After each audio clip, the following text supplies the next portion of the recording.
All right, we're going to ask you a few questions about your upcoming book chapter. So what is the title of the book, first of all?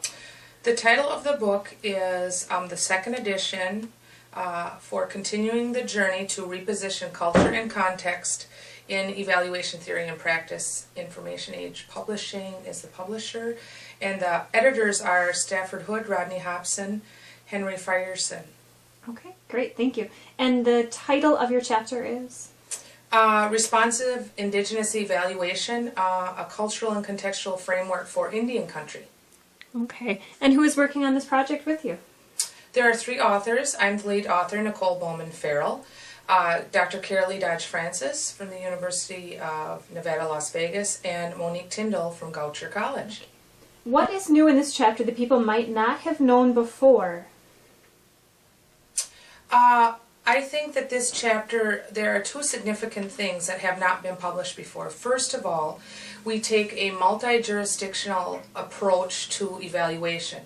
The term multi-jurisdictional is adapted from the context of justice, where there are multi-jurisdictional agreements between tribal and non-tribal justice and police force, court system entities. So in that frame, we wanted a multi-jurisdictional approach to the context of evaluation because in terms of human subjects protections, data sharing agreements, institutional review board policies and protocols, we wanted to make sure that the way in which data was collected through evaluation, who owned the data and how the data was used, was going to be considered not only an ethical and a responsive design, but also one that falls within a legal framework, because when you take evaluation data from indigenous people, many of them reside or are part of governments or organizations that have their own tribal government, that have their own tribal elected board, and therefore those tribal elected officials in those tribal contexts are protected under the federal laws of sovereignty. So there must be jurisdictional sharing agreements. So that multi-jurisdictionality is the first aspect that is very intriguing, and there are some very practical strategies that you must use. The second part would be that there is a traditional aspect to this.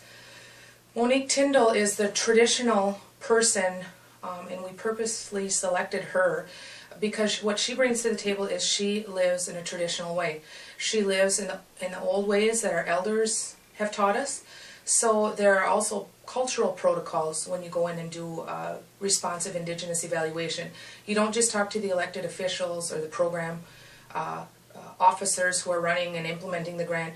It's important to speak with community members and traditional community members to make sure that the cultural and linguistic norms and expectations are being followed. So those two, I think, are really unique to this book chapter that I have not seen a lot of publishment on it, let alone in one book chapter.